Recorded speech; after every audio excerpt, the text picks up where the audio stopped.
esophageal testing. And so here's my feedback on the testing. I think my tube's a little loose because last time, I ain't gonna even mess with it. But here's my feedback on the esophageal testing. See, last time my tube was more towards my face, up.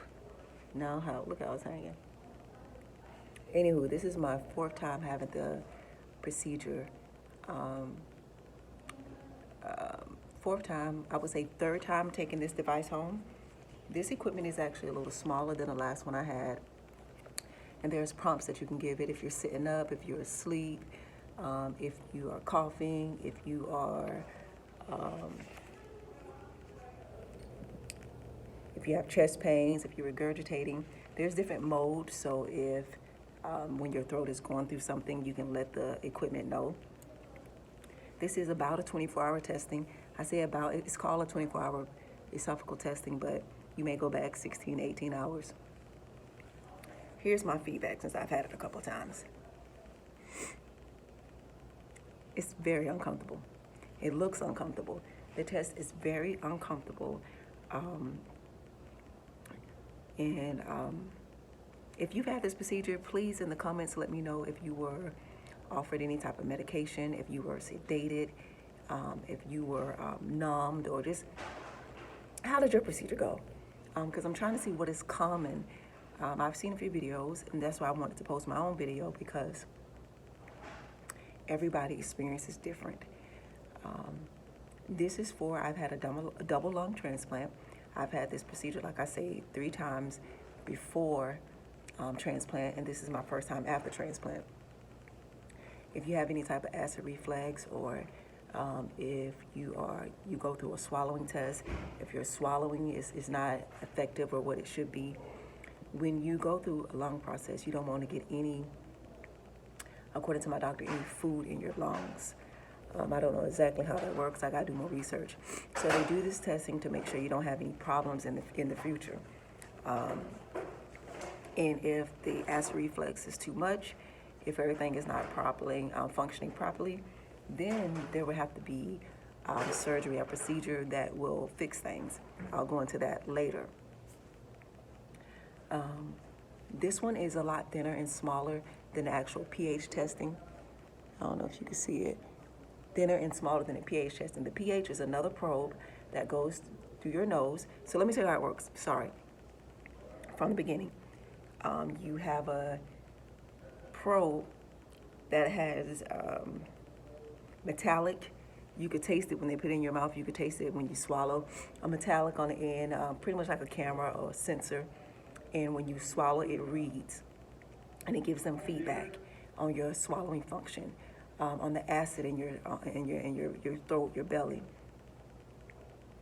And so my experience is they put some jelly on the end of the tube, and then they ask you which nozzle is best, and they actually insert the probe.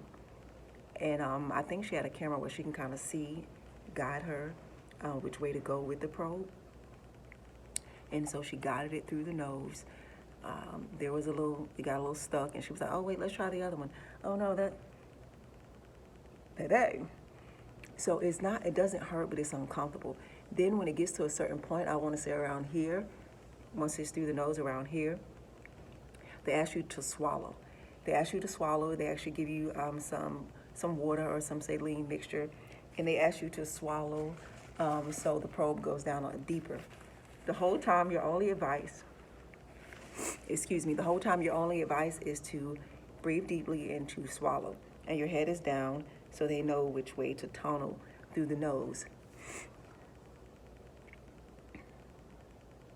Let me know your experience if you've had this test. I asked to be, hey, put me to sleep. Now the test is only about 5 minutes, maybe 3 to 5 minutes, that they can actually get it through your nostril. So in a way, you're like, why would you want me to put to sleep for 5 minutes? So I can understand their hesitation to put anybody to sleep for such a short period of time. But I've heard so many stories of individuals who were put to sleep or, had some type of sedation. And so now that test is what I was told was a Bravo. That test is a little different. It's not an actual tube. It's some type of pill that you swallow, or I need to do more research, but it's called Bravo. If you have a problem with this process. So what has been your experience? Because I feel like they shorthanded me. Like if I asked to be put to sleep, if I asked for some sedation, you should give it to me. I will say this, I asked from the first time I saw the procedure and they told me how it would work, I immediately said, no, hold up, give me something. Give me something. And they said, I mean, that's not how we normally do it. So it's not offered in my situation. I don't know if it's because of who I am, what I am, the facility. I mean, I don't know. But like I said, I've seen plenty of stories with different people, male and female, who have just had the lubrication and it goes down. But if you are going to get this test, just know that it is uncomfortable.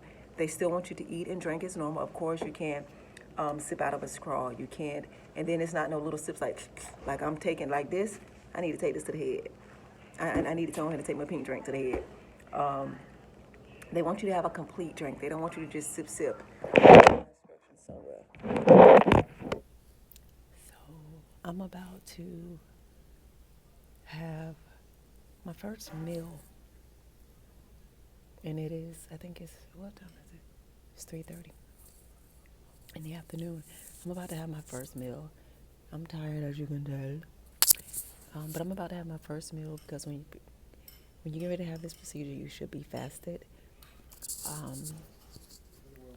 So yeah, about to have my first meal. I really don't want to eat anything. I would prefer some soup.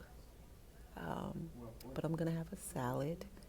And so, yeah, I'll let you know how it goes. So, as I stated, here's my first meal. I'm going to have a salad with some tuna on top for protein.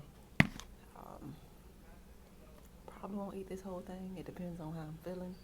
But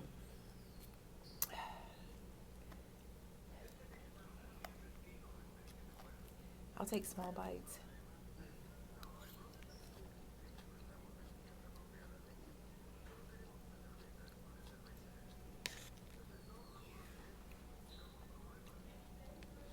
And make sure I chew well. Something like I say, avocado soup would have probably been the best bet. So this is just a spring salad with cucumbers, tomato, purple onions. Like I say, tuna on top for my protein. Tuna with avocado instead of mayo. And I got some avocados on top. And ginger Asian dressing. So we're going to see what this do.